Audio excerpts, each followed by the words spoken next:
Welcome to INDS 120, Introduction to the Humanities, with a focus on gender and society. It is all offered online. I am your host, Tom Schaffler, the chair of the Department of Theater and Dance at West Virginia Wesleyan.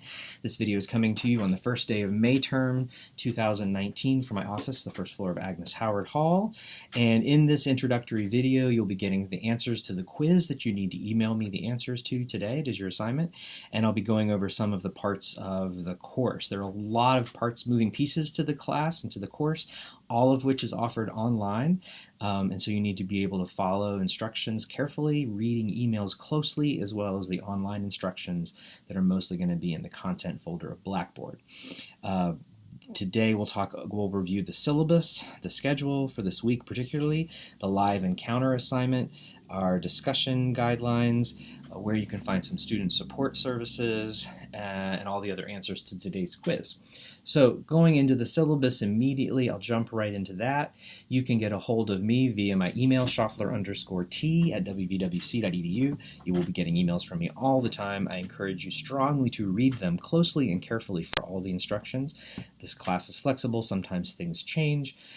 But that is how we will primarily communicate during the course of the semester. I will answer my emails pretty much daily. I also, like you, will be traveling and working and other things over the summer. I will not answer email hourly, so I strongly recommend if you look at all of the instructions for all of the assignments early on every week.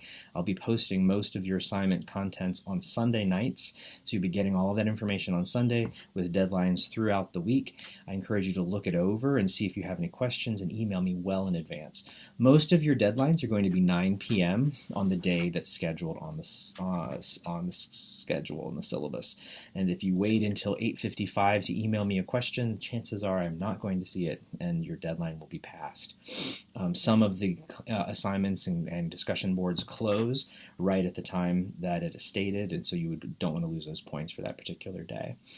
This class is going to give you an overview of some of the large or the greatest humanistic expressions that have emerged from Western culture. We're going to look at those, how they inform who we are as a society, particularly with some concepts about gender, and then how gender may be performed based on these particular pieces. I think it's kind of a fun way to dialogue with the work and then also look at how it applies to us today.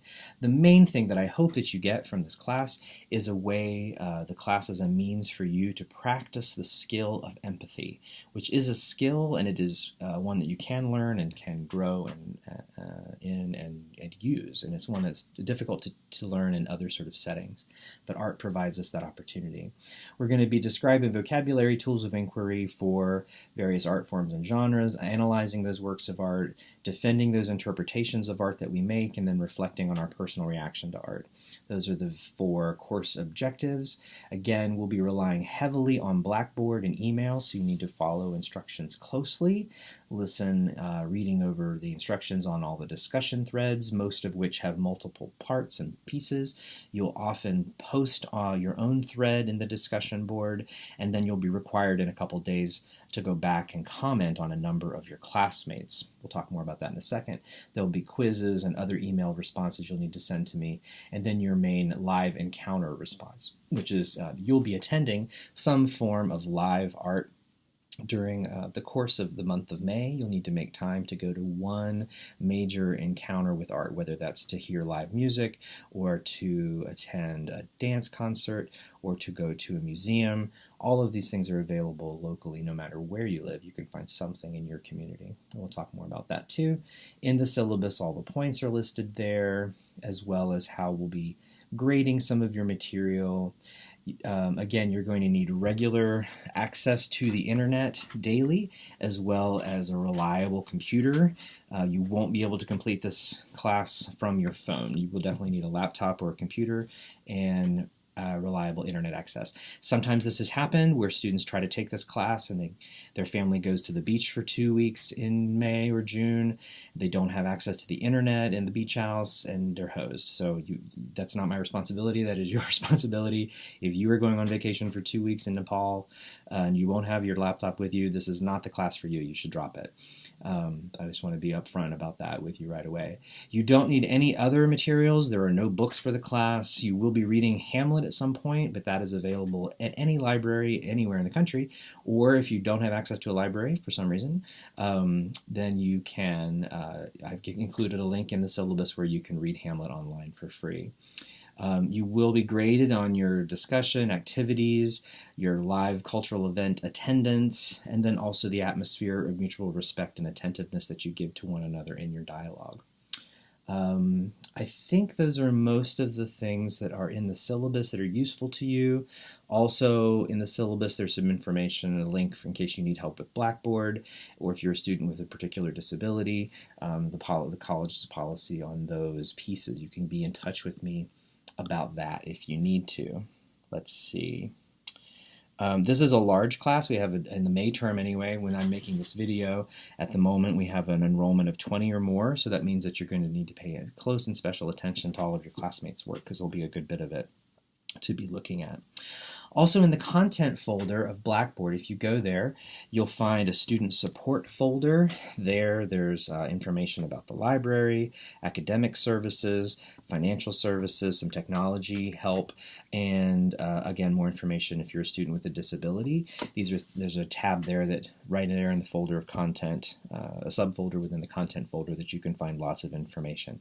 If you're experiencing trouble with Blackboard, if you're having trouble with your laptop or your internet connection, these are things that I cannot assist you with. You'll need to reach out to the appropriate people in that particular case for that sort of help.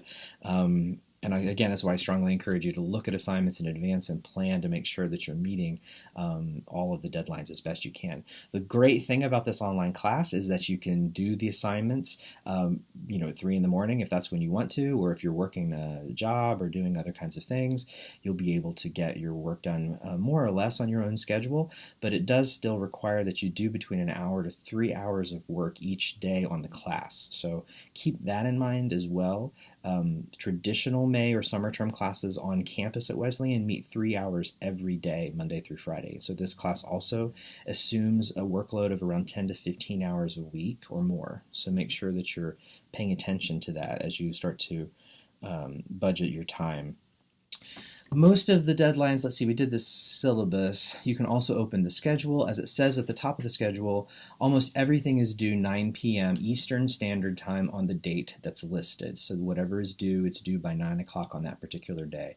There's going to be a little wiggle room today for Monday because you're going to be getting this assignment probably mid-afternoon. So you'll just be emailing me back on Monday. You can do any of the assignments for the week as soon as you get them. If you have all of Monday off, let's say, or all of Tuesday off for that particular week, and you want to do 8 straight hours of work on your online class and just have it all done for the week, you can do that. Most of it anyway. You will be able to do a lot of the postings. However, you will still have to go back and check in with the class because you're going to need to comment on a lot of your colleagues' work as they're going to be posting in the discussion threads, etc. So it's not just a once a week kind of thing, but you can work a lot on your own schedule, which makes the class really, really helpful. This week you're going to read over the syllabus and schedule. You're going to do a video introduction of yourself to the class, which is due tomorrow. You're going to read some of Michael Kimmel's work and some other online articles. You'll comment on those on Wednesday and Thursday. There's also a gender studies term sheet, which you're going to be going over and then posting a little bit about that. All of that will be due by Friday, and then over the weekend, I built in some deadlines that you can go back and comment and catch up and just post rebuttals and threads so that you'll be able to do that by Sunday at 9 o'clock. And then those the materials for this week will probably close. As I mentioned already, I will check email. If you do have questions or comments or concerns, you can always email me and ask me some things if something seems unclear. I'm going to assume that I've taught this class a number of times, and I think most students find the instructions fairly clear at this point. I've ironed out most of it, but I will not answer email hourly. I'm not going to be tethered to my phone or my laptop all of May term either, but I will check email daily. So make sure that if you have questions, you're looking over the materials in advance, and then you can ask them in advance as well. As I said, I'm going to be traveling a little bit. I'm going to be playing the role of the baker this summer and Into the Woods. It shouldn't affect, I love almonds. It's time for lunch here. It shouldn't affect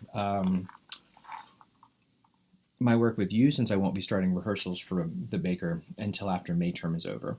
If you're watching this in summer term, I will be in Lewisburg most of the time in rehearsals and working around my schedule for that to do this.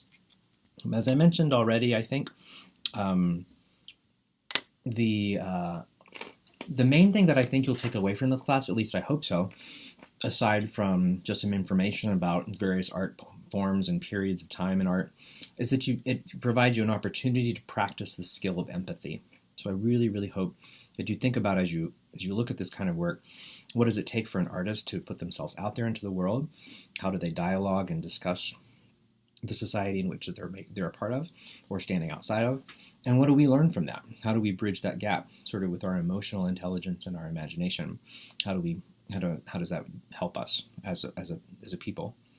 I think, let's see, what else do I want to talk about? Discussion thread instructions, there's a whole guide that I want you to read for today. You'll email me about it. Notice that it talks about the quantity is less important, although there are certain quantitative numbers that you have to post and have to respond to. But I'm really looking for the rubric, or the rubric's really going to look at the quality of the conversations that you're having. So I don't think that you should, if you're commenting something just like, I didn't get this article, or this article is the bomb LOLs, which is what I say in the guide, that isn't a particularly deep or engaged sort of conversation. Instead, you might want to really think about, when you're posting questions to your peers, asking for their input, asking for them to reply to you, so that you leave it sort of open-ended questions rather than closed questions that can be answered with a simple yes or no. Be specific. You can talk about markers and page numbers and line numbers, or even if you're posting a video, you can talk about what happens here at minute 2 at 33 seconds, commenting really specifically so people can go back and know what you're talking about.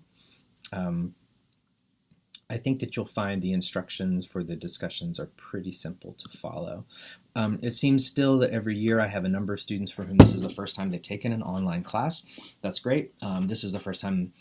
This is not the first time I've taught an online class, but this is the first online class that I've taught, and I've been teaching it for a number of years now. I think we're like 6 or 7 years. So it's usually a pretty simple, straightforward way to knock this credit out.